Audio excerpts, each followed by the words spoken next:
Greetings and welcome to Starkville. I'm Jayson Stark. I write about baseball for The Athletic, and I am joined once again by my good friend, writer, broadcaster, professor, distinguished former major leaguer, and the voice of Sunday Night Baseball on ESPN Radio, Doug Glanville. Hey, Doug, how are you, man? It's been a few weeks since we got to hang out in Starkville. Yeah, man. I know we got to catch up on a lot of stuff here, man. I mean, that's right. But I know we got special guests, so we don't want to be rude to our guests, but we'll have to reminisce at some point during the show. Yeah. Look, I'm sorry that we've been missing in action lately. I was battling a little upper respiratory thing that was not supposed to hit me on World Series week, but of course hit me on World Series week. So what did Adolis Garcia, Max Scherzer, and I have in common? We all landed on the IL at a time when that wasn't what we had in mind. but I am back. My voice, I hope, is back. You know who else is back, Doug? It's our good friend, Tyler Kepner, now one of our athletic teammates. He's back to help us preview another wild baseball offseason. Tyler, welcome back to Starkville, my friend. Always nice to visit. How are you guys? We are good. Happy to see you. Doing well. Yeah. Doing well. Tyler and I got to sit next to each other for quite a few postseason games. It was great fun. Yeah, we could just go back in time with the Phillies having a 3-2 lead and see how it would play out again before you guys. Yeah, what happened after that? I kind of lost track. They were missing your inspiration. I don't know. Yeah, I don't think so. It's always wild to me how baseball swings from the World Series into the offseason almost instantaneously. Yeah. And here we are again. You know, the GM meetings arrive this week. The winter meetings, if I'm calculating right, are in 4 weeks. Some guy named Ohtani is a free agent. Let's kick all this stuff around. Everybody ready to do that? Yeah. Bring it on. Okay, great. Let's go. I actually think we should start with the biggest lesson that we learned from this postseason. Doug, you saw a lot of postseason baseball. What was the biggest lesson you came away with? Whoa. Well, probably just in broad sense, not everybody's going to be happy with the playoff system. It's just an automatic now. It's like no. Cafeteria food, or you just built to complain about it, even if it's like award-winning food. I just think the playoff structures, and I think we have fun with that because we always have a sense of like who should win, right? And even though you have a system that will deny that, because that's what we love about it, that the team that should win, when they don't win, we have stories. We have stories that we care about that last the test of time, especially when you talk about underdogs. So, I kind of accept it now that it's part of it. I wasn't a fan of the one team elimination, sudden death, even though I understand the economics of it. But there's always something to be battled. So now it's about these 100 game winners that didn't win anything. So that's frustrating. Yeah. Tyler, what about you? Well, I think I had learned a while ago that home field advantage really doesn't mean anything in baseball. I thought that at least in Philadelphia it meant something. But then I saw the Diamondbacks march in there and just swiftly eliminate the Phillies in game 6 and 7. And then we saw the Rangers go undefeated on the road in 11 games in the postseason. So I think more than ever, it has reinforced just how meaningless home field advantage is. It's nice when it works, because when a home team wins, we can talk about the crowd. And I'm not saying they don't feed off the crowd when they're winning, but I just don't think it really matters. I mean, when was the last we've seen one team celebrate the championship on its home field since the Red Sox in 2013? That was Houston last year. I mean, the World Series playoffs, it doesn't matter. It's nice. You want to think the fans have an impact.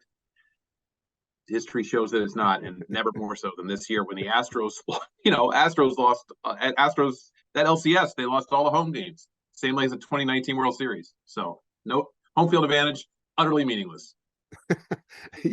The Rangers never won 11 road games in a row at any point in the regular season in the history of their franchise. And then they did it in the postseason in a season where they had a losing record on the road. So I think you're onto something. Unbelievable. Right. I still think that the success of the Diamondbacks taught us something, even though they didn't win the World Series. To me, the formula going forward for teams still revolves around athleticism and being able to take advantage of new rules baseball. Looking back, I actually don't think the Diamondbacks did that enough in the postseason, except for little bursts. Those last couple of games in the NLCS come to mind. But I think it matters. I also think you need to combine that athleticism with more firepower than they had, because the team that hits the ball over the fence the most still wins 25-4 in this postseason. But I would not ignore the lessons of the Diamondbacks if I were running a team, which of course I never will. All right. So we've waited long enough to mention the name that is going to come up. What do you think? 8 billion times over the next few weeks. By that, I mean former Angels free agent Aaron Loop. Oh wait. Got my Angels free agents mixed up. I mean, obviously, Shohei Ohtani. I'm going to have us do some predictions, but before we do those predictions, let me ask you guys something. Is this the most interesting free agent saga of all time? Because I would vote yes on that. Tyler, what do you think? I think so, because I think there's this expectation that he will break the $500 million barrier and that he must do that. But it's really complicated by the fact that he had another major elbow problem and that he's not going to pitch this year and that he already had Tommy John a couple of years ago. So you wonder what you're really getting. Now, at worst, you're getting a phenomenal hitter who's very young and who's going to be just a marketing dream. So and he can fly on the bases. So at worst, you're getting that, and at best, you're getting an ace starting pitcher thrown in there. So it's a risk that I do think somebody will take, but it is a huge risk. So I think he will get that 500 million, but there's a lot of, you'll have to swallow hard to do it because the variance in outcomes is so great. Yeah. What do you think, Doug? Most interesting free agent saga ever? I mean, it has to be. It has to be. I mean, I'm trying to think what LeBron James. I mean, we could try to change sports maybe. But since Ohtani is he's like a sport unto himself, I guess, you can throw him in any mix, I guess, but he's like an Olympian. And I don't know what you do with someone on a Mount Olympus who's just like, has this Zeus arm and Thor bat and try to make it into one human being. What do you sign this guy for? You have to do it in trade in mountains or something, some sort of environmental. You have to just give him land. So yeah, he's just fascinating because despite all that, injury question. I mean, Tommy John, nothing scary about some of these injuries now. They come back stronger. They just wait a little bit of time and they'll be back, Verlander or whoever. So I don't even know if that's going to be scary for a team. They just have to wait for a while. He didn't have Tommy John. He right. Didn't have okay. that. Yeah. Or whatever happens, like elbow injuries now, you could come back and be great and be good or whatever you are. But then while you're waiting with Ohtani, you're getting this incredible talent. By the way, he could probably lead the league in stolen bases if he decided to do that. He could probably, say like he's, triples. So it's like, oh, I want to play right field. Oh, I'm going to just get a Gold Glove now. I'm going to play third. I mean, so really, you're still getting all that. And then, by the way, he might decide to pitch again. So I think he's, I don't know anybody in baseball history that's been come this close. Maybe Jackie Robinson, I guess, if you want to think about sort of free agents. I don't know. I can't even come up different with deal, but yeah, right. All right, look, I'm going to do this way. I'm going to set an over under on the Shohei Ohtani contract. And I want you to go over or under, and then just take a wild guess at where you think he'll sign. So I'm I am going to set the Ohtani over under at 550 million. That's a big number, man. Doug, you gonna go over or under 550 and pick a team? Ooh. Now, how technical are we getting? Like bonus incentive programs and stuff like that? I mean, I think guarantee, right? Would everybody agree with that? Yeah. 550 million. It's only slightly more than $500 million. How old is Judge? Right? How old is he? Judge is April 92, so he's 31. 31. And he signed. He was going into his age 31. Yeah. What was his contract? Is that 360 for 9? Yeah. Wow. Never threw a pitch. That is crazy. So is anybody, Soto, who's got 400 million? Anybody? Anybody? 400? Frauda's 400. Okay. All right. So I'll just go over. Why not? 551 and change. Okay. And where's he going to wind up? Oh, because we all have total inside knowledge of that. I mean, I always tell you that wherever he goes, they just rename the city in his name. So that's part of the deal, or the stadium. So, but playing for the Ohtanis, predicts Doug I think Randall. he just stays in Southern Cal. He just goes to LA and just has fun. All right, Tyler, over or under $550 million, and pick a team for Shohei. Well, since I love Price is Right, I want to just bid $1 and see if and get all the bids up until Doug's bid. But no, I think I'll go over also, and I think it'll go to the Giants because I think the Giants are just so desperate right now. I mean, we saw how they were so eager to spend money last year, and nobody would take their money, or that nobody would approve. The doctors wouldn't approve. Correct. No, San Francisco is losing a lot of fans. They've done all, they got the GM in the last year of his deal. I just think the Giants are the most desperate right now to get away from all these little platoons and get someone the fans can identify with. So I am betting on the Giants to be the most desperate, the team that will have to get him no matter the cost. And they'll outbid the Dodgers and then Seattle and whoever else. Did you go over or under? I can't remember now. Over. You're going over. Yeah, I'm going over too. But when we've talked about this, I think the last 2 years, I've been on record as saying, pick any number you want. I'm going over. Okay. And I'm going to stick with that. I don't think he's going to wind up with the Dodgers. I don't think he's going to wind up with the Giants. I am going to pick Mariners. Just a hunch. I can see him going there because Ichiro laid so much groundwork and he's still a part of it. And also because I think I could see Shohei finding a comfort zone there that's really similar to what he's been used to with the Angels.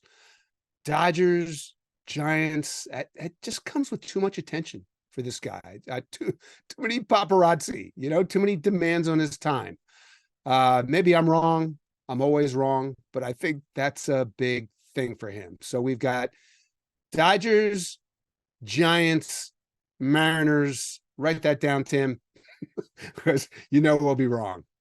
Okay, starting pitching. We've got a few of those out there in the free agent market.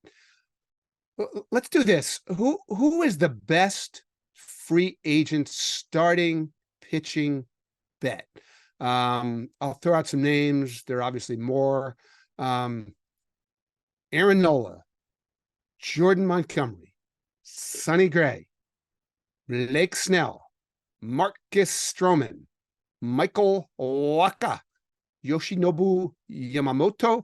Might as well throw Ohtani in here. You could pick any of them. You could pick someone else. Tyler, who would you pick as the best free agent starting pitcher bet? Well, I've never seen him pitch, and no one's ever seen him in the major leagues, but I'm going to go with Yamamoto. I just feel like the upside there is so great. And I want to go with Aaron Nola because the last 6 years, if you take what he's done for the next 6 years, you'd be really happy with it. But that's not always how it works. And, Nola, I think, is a little miscast if you expect him to be that consistent number one all the time. Whereas I think Yamamoto, that's going to be the expectation, is that he can be that number one. So, conservatively, I might say Nola, but I think logically, when you're looking at a one with age, I would go with Yamamoto. It's a good one. Doug, who's your best free agent starting pitching bet? Oh, wow. Oh, well, I might have to just go with Jordan Montgomery. I think it's interesting because, he might not get like, the 10-year deal, but I think he's kind of established himself as, whatever hired gun that performs. And I think, you get the World Series champion, the ring, and be such a key part of it. When he's on, he's on. I think you have to pace him a little bit and pick your spots, but you also have a lefty that you could use for matchups. So if there's a specific division you want to be in, neutralize Freddie Freeman or something. Well, you can't neutralize him, but conceptually, you might be able to do that. So he's more. I'd put him more in a category of intriguing. I'm very intrigued by what he can do because he's had such a turn of events ever since he kind of left the Yankees, and it was just like, wow, who's this guy? And he just kind of took himself to this level of being elite. And I have a lot of curiosity about who's going to take that step and really believe that this is who he is. Yeah, he's certainly the one guy on that list where the arrow is clearly pointing up. So that's a fun pick. I'm actually with I'm actually with Tyler on this. I am all in on Yamamoto. 25 years old. Can't get past that. Coming off an awesome year. I don't know if he's a number one starter instantly on this side of the Pacific, but I have not heard anything about him that makes me think he's not at least a number three, likely a number two, possibly a number one. And if I mentioned he's 25 years old, that's just a separator from everyone else on this list. He is going to get paid. Why don't we talk about free agent bats? I don't know about you guys. I think this is the thinnest free agent hitters market I can ever remember. So let's start with the biggest name, Cody Bellinger. Let's do another over-under. Okay, I'm going to set the over-under on Cody Bellinger's OPS plus next year. So adjusted OPS compared to the league average. I'm going to set it at 130. And maybe that seems like kind of a safe number, but he's a little tough to predict. The last 3 years, his OPS plus has had a little variance, just a little 44, 81, and 133 this year. So, Doug, you called a lot of Cubs games. You saw him more than either of us. I'm going to start with you. Cody Bellinger's OPS plus, over or under 130? Man, he was so good this year. I just think whether it's because of the averages of the 44 and the 83 and the 133, whatever, I'm just going to go under. I think he'll be, much closer to who he was MVP or this past year. He's good. You could tell he found something. Left-handed pitchers did give him any trouble. He made incredible adjustments mid at bat. He was tough to strike out. He just did so many things. More importantly, laid off pitches that really ate him alive, and he was healthy and he's in a good environment. So he's going to get paid. He's just he's Scott Boras, right? I mean, so they're going to back the Brinks truck up for him. But yeah, I think he'll still be really good, and maybe I'd say an all-star. I don't know about 133 plus or be like an MVP, but he's back on the upswing, and he looked like when he hit 400, I think it was in July. I mean, he was the best player in the game. You could not get this guy out. I mean, you could not get him out. It was remarkable. Okay, so Doug is still under, but bullish. Tyler, where are you? Over or under 130 OPS plus for Cody Bellinger? Yeah, I'm like Doug. I would say under, just because, guys, I think wherever they go in the first year, it doesn't seem like they produce quite as much as they did in their platform year before free agency. But, I mean, at 28 years old, and like Doug was saying, figuring out how to handle lefties. I mean, it's 337 against lefties. I wasn't even aware it was that great. So I think he's a safe bet to be to be past those crazy struggles that he had the previous couple of years.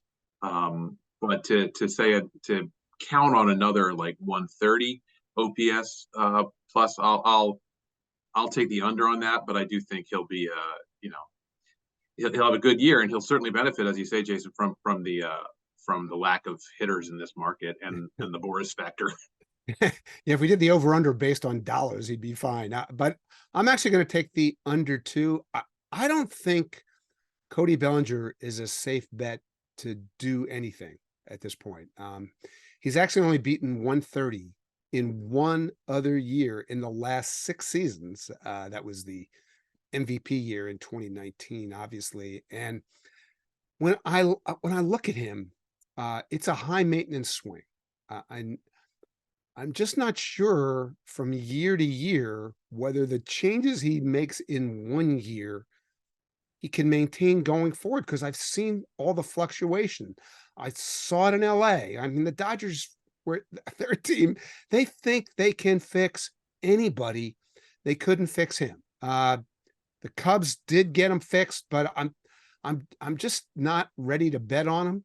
So I know I'll be wrong. I'm always wrong. That's just what I see. All right, let's look at the other bats in the market.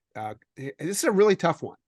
I would like you guys to name one other bat in this free agent market that you trust. Again, I'll throw out just some of the names. You can use these names or any other name you want. Tommy Pham, Matt Chapman, Rhys Hoskins, missed all last year, Tim Anderson, Jeimer Candelario, JD Martinez, Lourdes Gurriel Jr., or someone else. Tyler, name me one bat in this free agent market that you trust. It really is quite a thin market, right? I mean, yeah. I don't know, who we're going to trust in this one. I think JD Martinez, though. I mean, he's 36 years old, but I still think that this is a guy who knows himself and who is a reliably productive bat. I know he had he struggled a little bit last year in Boston in 22, but he was back to being himself with the Dodgers. I think you can count on this guy for like a 500 slugging percentage and the 30 home run level. Again, maybe not quite his prime, but pretty close. I mean, he's established, except for that 1 year, that since 2014, I mean, that's going back to his last 10 years, he's going to be a 500 slugging percentage kind of guy. So I would bank on that for, at least another year or two. Yeah, that is a good track record. Doug, what bat in this market would you feel some level of trust in? Yeah, trust is the key word here. I mean, and that's why, if the You're not very trusting, are you? Yeah, the answer probably is JD Martinez, but I'm gonna go outside the box a little, because I'm gonna go with Tim Anderson. And the reason I say that is this guy for a 4-year period had the highest batting average in baseball. All right, so it's like kind of forgotten this guy wins a batting title. I mean, he's a great hitter. He has a horrible year, and the White Sox were like a dumpster fire, and we know. So they're trying to get back on track with a new manager, and it just didn't come together. So, and he's grossly underpaid because of the contract he signed. So I could see if he's in the market and he finally gets paid what he's worth and he feels valued. This is a player that has such another gear that I just think he could just be that sort of forgotten guy that comes back and be like, oh yeah, he hit 335 1 year. Oh yeah, he hit 300 4 years in a row. This guy can flat out hit. And so he's healthy, he's in the right environment, and he just has a challenge in front of him. I think he'd be a great hitter. I just think last year was more the aberration than the rule. Those are two really good names. I probably picked the wrong word for the guy I want to pick. I want to go with Matt Chapman. I don't know that I trust the bat per se, but I trust the player. I trust the motivation to be great. I know that just offensively, he had a brutal last 5 months to the season. I know that. I just have a feeling that if you put Matt Chapman in the right setting with, say, the right hitting guru, there's more there. You'll get effort, you get defense, you get volume. The question is, how much is it in the bat? I just think there's more there. Okay, now here's a question that Tyler suggested it. I love it. Tyler, I think you used the word desperation. So let's do this. What team is most desperate this winter to be relevant or to make the playoffs or to win it all? Whatever level of motivation you want to attach to the desperation, it all works. Some suggestions: Cardinals, Yankees, Mets, Red Sox, Dodgers, Angels, Giants. There's more. It's your question, Tyler. So why don't you start? Yeah, Jason. Well, I touched on it earlier, and I'm going to go with the Giants. I just feel like everything is pointing to them being really sort of dissatisfied with the direction of the organization. They had the great year in 21. I think that's proven to be a fluke. They fired their manager, Gabe Kapler. Farhan needs to, show that he's got this team on the right path. Ownership seems frustrated. They tried to spend money last year. They just saw the Diamondbacks get to the World Series in their own division. So I think that the Giants are going to really try to beef this thing up, and also they're scared. They're scared of losing their fans. That ballpark was filled for so long. They had a little lull. They're afraid, I think, of losing a lot more fans, and they see an opportunity with the A's leaving to really, assert themselves again as the one team in that market, and I think they will. Good pick, Doug. Who's your pick?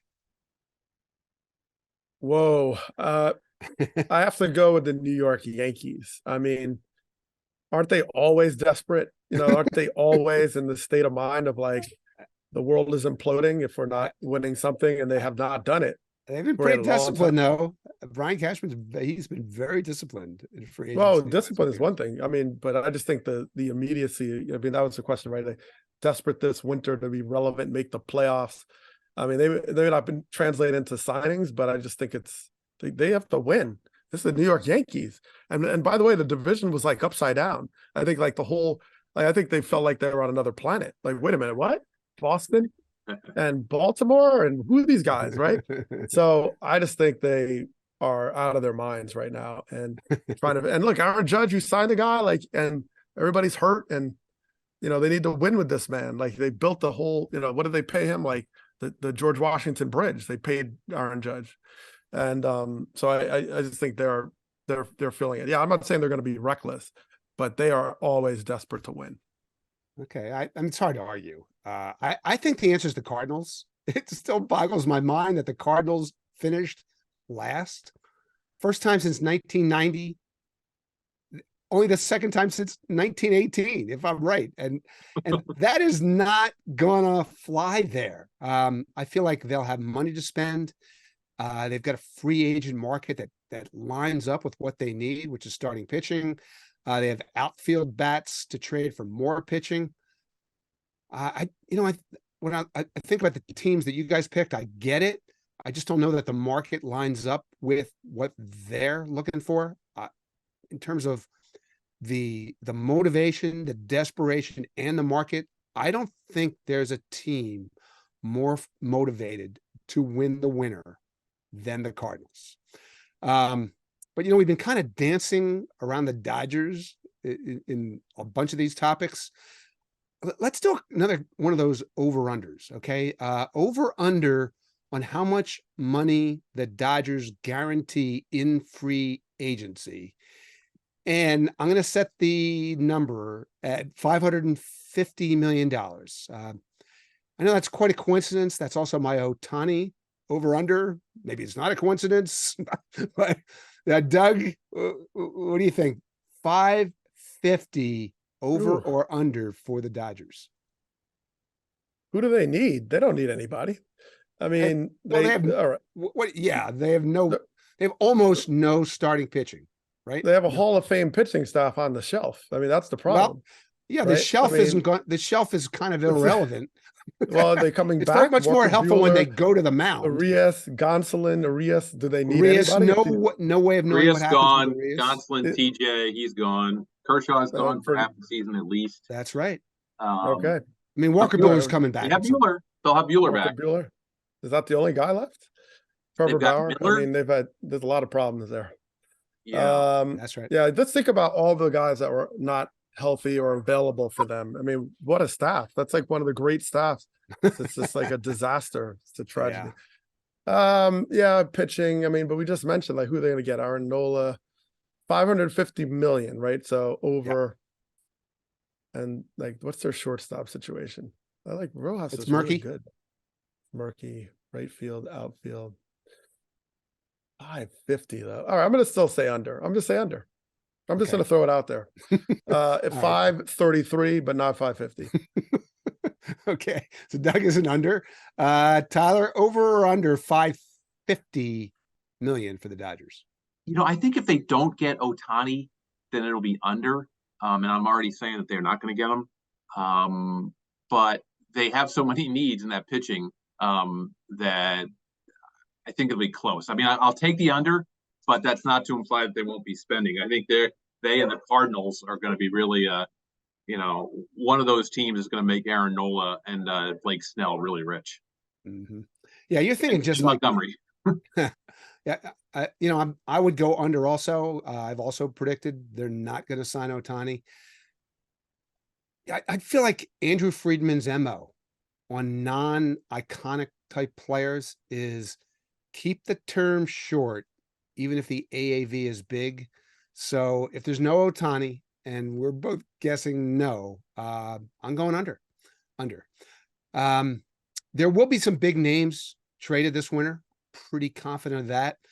So let me ask you guys, who is more likely to get traded? Juan Soto by the Padres or Corbin Burnes by the Brewers? It's a tough one. Tyler, I'll let you go first. Yeah, I think Soto, just because I feel like the Padres went so hard to go all in last year. They've signed all these guys to crazy contract extensions. They know that's not going to happen with Soto being a Boris client. They gave it 2 years with Soto to try to win that World Series with him. Didn't happen. They're already taking out loans for their payroll. Their TV situation is fell apart. They got to cut back a little bit, and you can't really blame them. So I think they trade Soto. But the problem is they're not going to get close to the value they gave up for him because you're only trading him for 1 year. Not close. But I think they got to get rid of him. Okay, good one. Doug, who's your pick? Juan Soto or Corbin Burnes? All right. Well, I don't know. I can't Burnes. I don't even know how to answer because it's like, who's their manager? I think if Craig Counsell's there, then it's like a different story. So I'm just going to go Juan Soto until that's resolved because of all the aforementioned reasons that Tyler laid out. I mean, it's they have to win with him, and it just I don't know what's going on there. Who's their manager, by the way? Do they have a manager? The Padres have a manager? Yeah, they do not. Okay, not at the moment we're recording this anyway. So right, so we have a problem here. The Brewers don't either. Apparently, it looks like. So yeah, who the heck knows?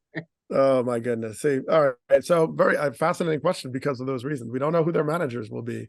Maybe it doesn't matter, but Soto economically is the one that's in the most precarious situation because he's going to cost so much money, and they have to get the return now. I'm torn on this because the Padres' money problems are real, but I think the answer is actually Corbin Burnes. The Brewers are just at this fascinating moment in time. Brandon Woodruff out for the year, massive uncertainty about the manager now. And when I look at them, this is their business model. Trading guys like this before they reach free agency. I think they'll do it again.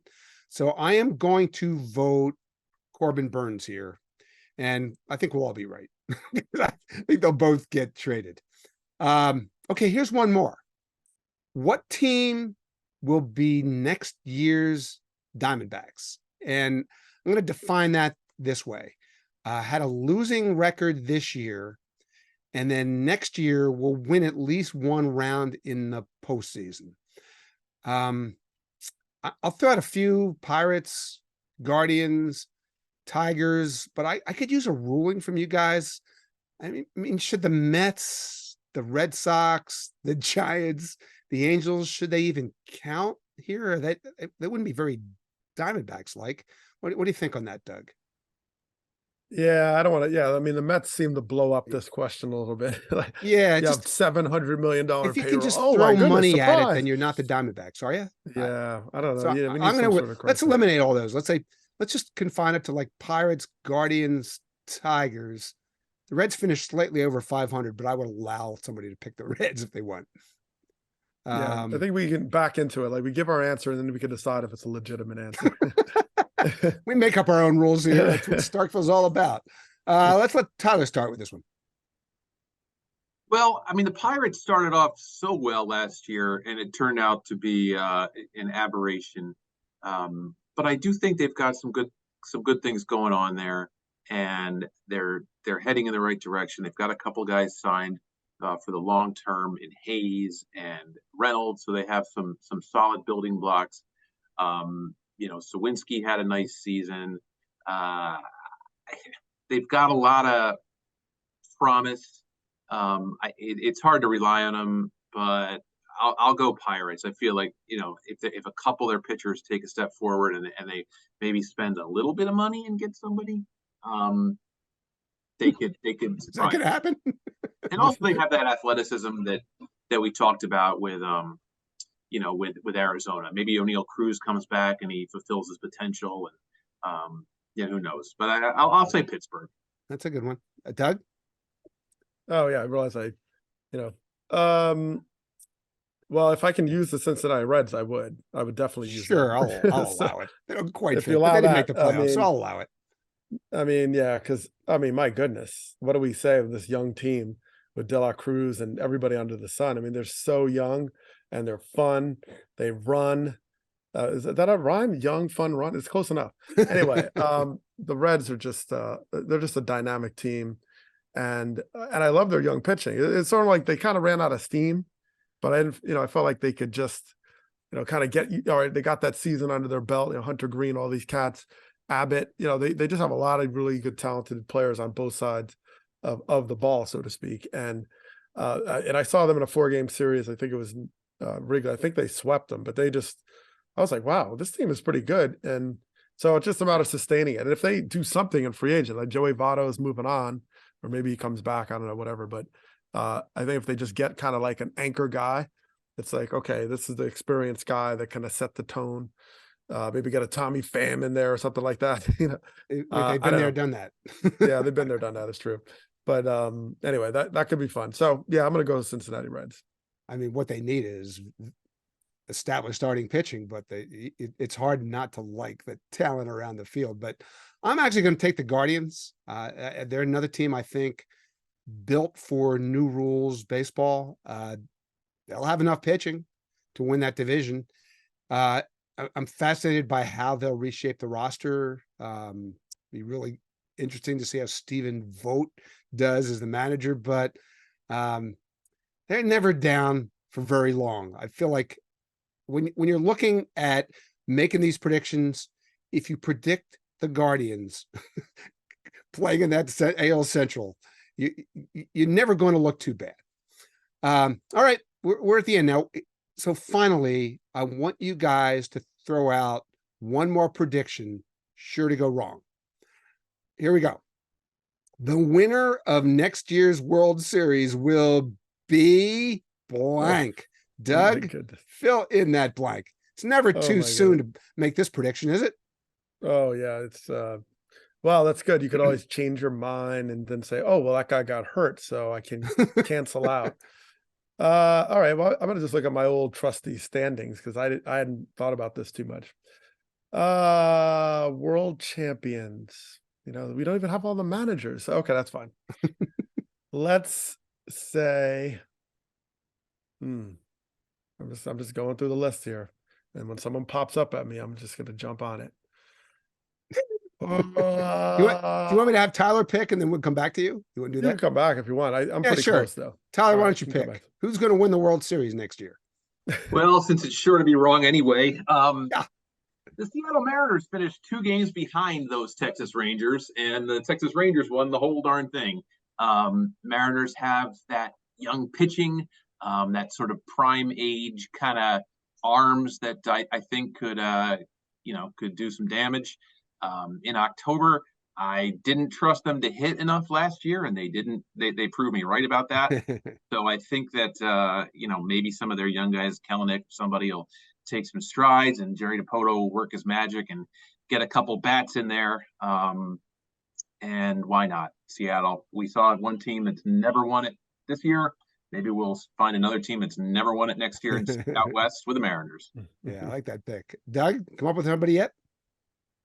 Well, I thought one of the best teams I saw that didn't make it was the Phillies, and I think I'm going to stick with the Phillies. That's a really good team. And I think, Brendan Marsh got better. I mean, he's like really good player. I was like, wow, this guy's really good. And then you have obviously the usual suspects, Schwarber, Harper. I think Trey Turner gets off to a better start and just has even a better year.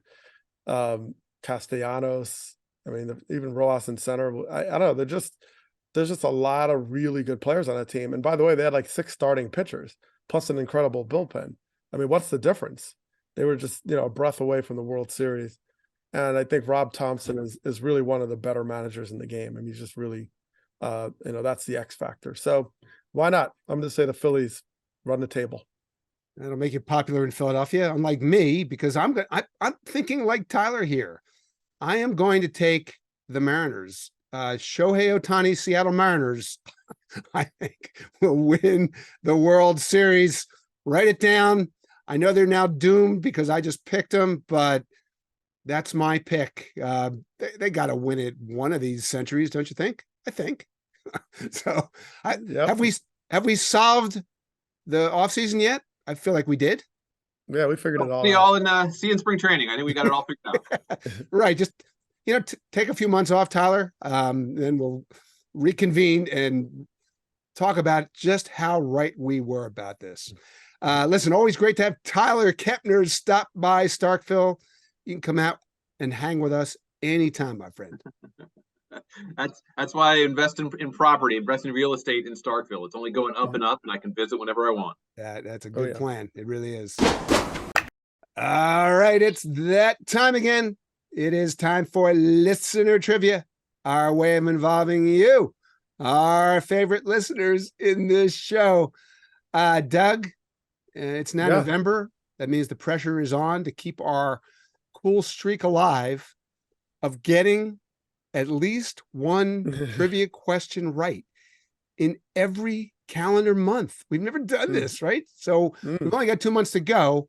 I'm just going to count on you to come up big. I'm pretty sure I remember your nickname being Mr. November. Do I remember that right? Well, it's Mr. Thanksgiving, so it's close. I mean, I'll roll with it though. We love Thanksgiving. Mm-hmm.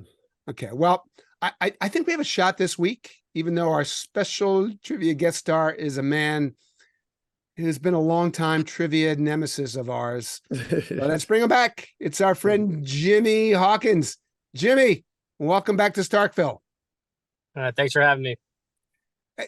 Have we ever gotten one of your questions right? You've certainly submitted a bunch.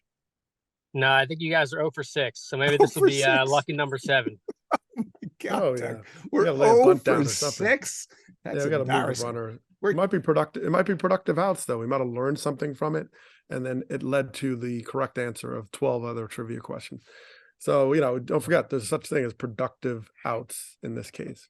Yes, we move the runners. He must have been submitting questions in between your devious cheating schemes. That's all I can think. Yes, Operation Multiple Choice never fails. All right, one more thing now before we get to that, Jimmy. I know you're a big Phillies fan.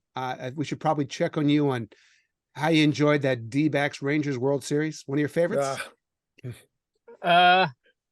Yeah, I don't know. I was kind of hoping the Phillies would be there again. I mean, you're up 2-0. You got the home field advantage, and then you kind of fall apart a little. So You think? Yeah, I well, mean, they got there last year and no one expected them. So I think now they had the expectations were there, and the Diamondbacks did the same thing that the Phillies did. So maybe that's just how it works in the National League now. it's just how it works. Look, I don't know what's next for the Phillies. I know what's next for us. Trivia is next for us. So, Jimmy, why don't you hit us with your latest trivia bombshell? All right, so I got a postseason question for you. This week's question is, who is the only player to hit a home run for 4 different teams in the LCS? Okay, and I know you're inspired by Kyle Schwarber, who now has done it for 3 different teams. So 3 teams, yeah. 4 different teams. One guy. This seems gettable to me.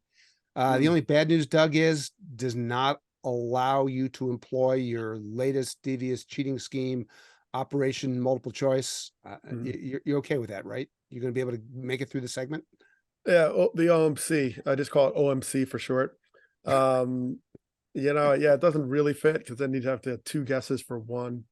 So that's very nice. If he told me 3 or 4 guesses, 4 answers, then we'd be on a different OMC track, but we're not. So I'm going to roll with it. Okay, you are. That's good. Yeah. Look, I'm always compiling notes about postseason home runs during the postseason. So I think I have a good feel for the possible answers. I'm just not sure which is the actual answer. I wrote down 4 names. I think they're all really good options. Reggie Jackson's one. A's, Yankees, I don't know, Orioles, Angels, maybe. Like, keep him in there. Don Baylor. He showed up on that list of guys who played in the World Series with 3 different teams in 3 straight years. We know he got around. So those are the kind of the older names.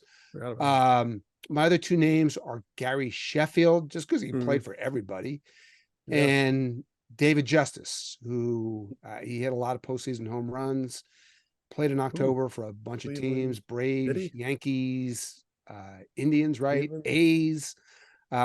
He's a really enticing choice. So those would be my 4 suggestions. Doug, what do you think? Well, similar list. I had Reggie on there. I had Sheffield on there. I don't know. Jose Canseco, he seemed like he was like a robber baron going around somewhere. I don't think so. A's, Boston, Yankees, Blue Jays, whatever. Yeah, but had to homer in the postseason with those teams in the LCS. I don't know. I don't know. Maybe not. Carlos Beltran. Did Beltran? What do you think? That's a good one. That's Astros, a really good name. Everybody else. Astros, Cardinals, Mets, Yankees, maybe. Orioles, Yankees. Maybe. That's a good one. And what about Manny Ramirez? Manny. Okay, Manny hit the most postseason home runs ever, but who are the 4 teams? Cleveland, Boston. Cleveland, Boston, LA. Who's the 4th? Dodgers. Who's the 4th? His career fell off the cliff after he left LA. Wasn't like Tampa. Where else did he play? Tampa. He made it through like 2 weeks with the Rays. There's no 4th somewhere team. Else. There's no 4th team. No. So, all right, look. Okay. I didn't get any closer to guessing. I just threw names out. Right. Look, you're Mr. November. I'm going to let you decide who we're going to guess. Ooh, good one. Okay. So Probably we're down to Reggie. Justice was kind of a good one right there. Dave Justice. Yeah. Cleveland makes sense. He's definitely like a Yankee, Brave. Ooh, and the A's? I think the A's got in there. I think so. Yeah, that is a good one. What was the other one? Sheffield. I can't even think of the teams you like he was Sheffield. on. I know it was the Yankees. What, Marlins? I mean, that's Yankees, possible. Mets, Tigers, Braves. It's Tigers. Did they go to World LCS? Tigers played in a bunch of LCSs. Was he on that Braves? Well, yeah. Right? Dodgers. Like he was on all those teams. Yeah, that's a good guess. So it's either him. I don't want to say either or because I don't want to be reminded when we guess the wrong one. All right, I'll go with Gary Sheffield. I think that's a good answer. It's definitely a good answer. All right, Jimmy. Yeah. Doug has pronounced this. Any chance that the answer is Gary Sheffield? It is not. There a few of those guys you named did homer for 3 teams. Ooh. But the correct answer is John Olerud. Oh no! So we never even mentioned him. Olerud? Oh, well, I always feel better did when it he hadn't for mentioned. Toronto, Seattle, the Mets, What? and the Yankees. What? Oh my God, that's incredible! What a question! I would never have guessed him. Olerud, man. Great. Doug, Great. we need to do a better job in the future of picking questions that allow us to employ your devious cheating scheme. This didn't work out well at all, did it? No, it worked out. Well, see, now I'm wise now. I'm ready for that for the next postseason. We did some good guessing. Olerud. Did Olerud play in the World Series? Did he play in any World 2000? 93 for sure. 93. Yeah, he was on the Blue Jays, both Blue Jays teams in 92, 93. I think that was his only World Series, though. Maybe the Mets in 01. 2000? Yeah, but it wasn't. This was not a World Series. It was not a World Series question. This was an LCS question. Yeah. And we went up in I was flames just curious. I was just curious if you made it. Okay, great. Yeah. Oh, good question. I love it. Good question. I've got even better news. The part of this trivia segment that includes us is now history. The best part is coming right up.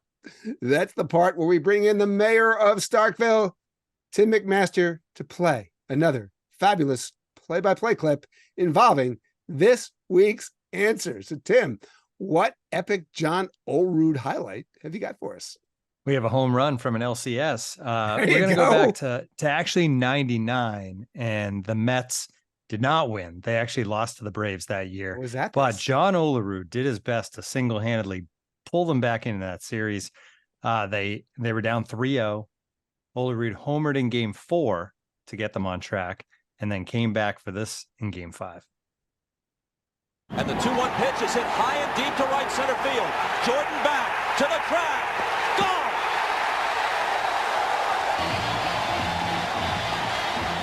John Olerud, who hit a grand slam off Greg Maddux in this ballpark in late September, takes him deep in the first inning with a man aboard in Game 5 for a 2-0 New York lead.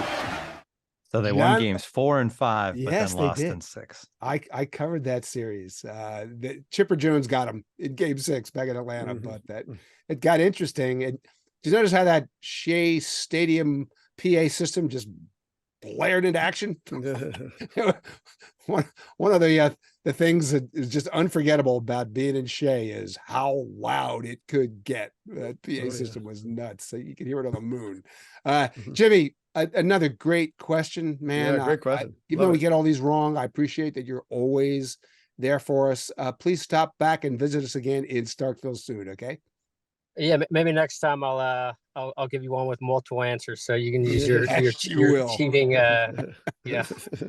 Yeah, you will. I promise you will. Thank you. Hey, just remember, you two can be part of these trivia segments, just like Jimmy Hawkins. We'll tell you how in just a few minutes.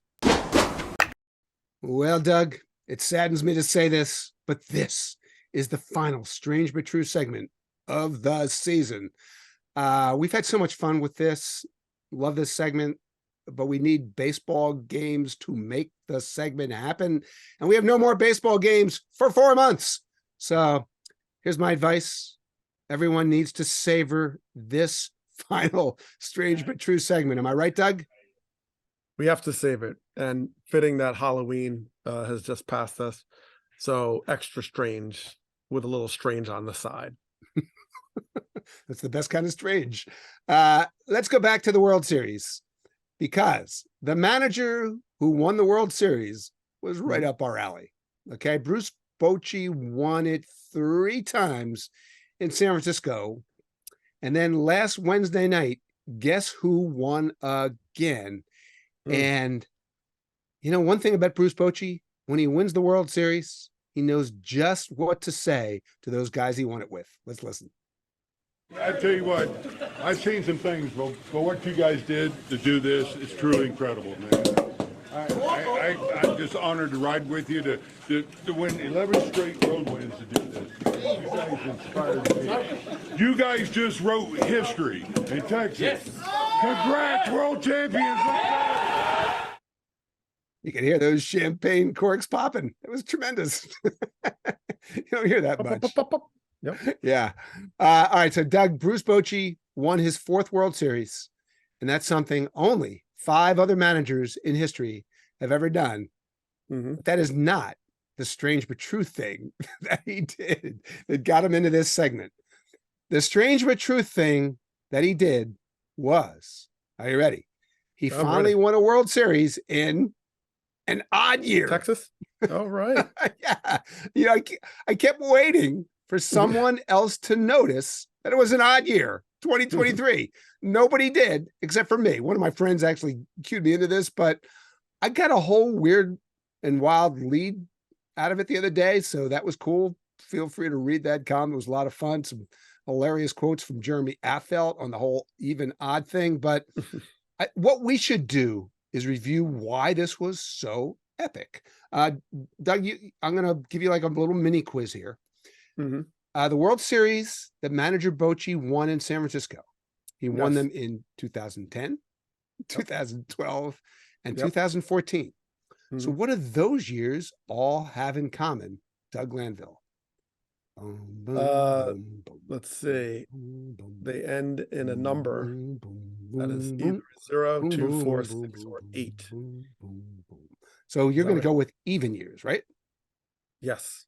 That is correct. He won 3 World Series, all in even years. But this thing goes way beyond this. Doug, I want you to contemplate this. Bruce Bochy's career postseason record in even years. It's amazing. It's 44-13. So 57 games, won 44 of them. But now, what do you think his record was in odd years before this year in the postseason? This is nuts. That it was 0-3. 0-3. So 44-13 in the even years. Never even won a game in the postseason in the odd years. Doug, you're a bright man, numerically savvy. I'd like you to explain this, please. So he did. I mean, basically, well, and it's only 3 of the games, so that means he barely even showed up in those years. He wasn't even there. Made it one time in an odd year back in San Diego and got swept. I mean, was he born in a leap year? I mean, we got to figure this out. Was he born in? Does he have a leap year birthday? Not that I'm aware of. Do you February 29th? I mean, I'm just saying because sometimes it's like having a birthday where you appear and then you just disappear. You don't exist, and then every 4 years you exist again. I think it's sort of like that's Bochy. Very, very magical. Yeah, not anymore. But here's the thing that I think is a little bit that we're missing right now. Do you remember the Olympics in 2020? Do you remember those? I remember that, but they didn't happen. They didn't happen until 2021. Yes. Correct. Do you recall where it was? That would be Japan. Tokyo. Yes. Tokyo. Correct. Now, do you remember the signage in the 2021 taking place Olympics? What did they say on the signs? Tokyo Olympics. 2020 Tokyo Olympics in 2020. Exactly. Yes. Exactly. That's Bruce Bochy right now. It doesn't matter what year it is. You declare what year it is. In Tokyo, they said, we paid too much money for all the signage. We're not changing it. It is the 2020 Olympics. That's it, period. I don't care what year it is. It's 2020. Bruce Bochy said, look, I don't care. It's 2023. Doesn't matter. It is an even year for me because I came out of retirement and therefore everything stopped. The clock stopped. We had the solar flares. Everything happened. And now I am actually in an even year. And the world agreed. Baseball agreed. They had to accommodate him. So, just like people, look, all these college athletes got to redshirt in the pandemic year. It didn't happen. Bruce Bochy is that kind of this. So he redshirted into his way to have his own personal Tokyo Olympics. And therefore it is an even year, despite it says 2023. Yeah, the Jeremy Affeldt theory on this, one of his many hilarious quotes was, he retired in an even year and then came back in an odd year. So he threw it all off. So I think that's actually true. He also had a great suggestion for the headline for my column. Bochy wins in 2023. That's odd. All right. Look, as we often say around here, the greatest thing about baseball is it makes no sense. This just fits right in. All I know is Bruce Bochy's curse of the odd years is over. And here in Starkville, we couldn't possibly be more excited about that. All right, that's going to do it for this week's show. We'll be bringing you podcast magic just like this all off season long on the Athletic Baseball Show, which is available absolutely free everywhere you get your podcasts. And if you'd like to read any of the great off-season baseball coverage in The Athletic, we can tell you how to do that. Just go to theathletic.com/baseball show. And if you're a new subscriber, you can sign up for a 1-year subscription for just $1 a month for the next 12 months. Also, remember, you too can be part of this podcast. Every show, we pick some fun listener trivia question, and then that lucky listener gets to join us right here and prove once again there is almost no baseball trivia question we can't get wrong. So how could you join us? You can always email us at starkville@theathletic.com. You can check out my Facebook and Blue Sky feeds, or you can do what Jimmy Hawkins did and X at us on the site formerly known as Twitter. You know, Doug, you were formerly known as Doug Glanville. What are you known as now, in case somebody wants to X or tweet or post a question at you? Yeah, but as we know, I've upgraded my name. I was formerly known as Doug Glanville, and today I declare myself Doug Glanville. So you can X me or at me at Doug Glanville, DougGlanville,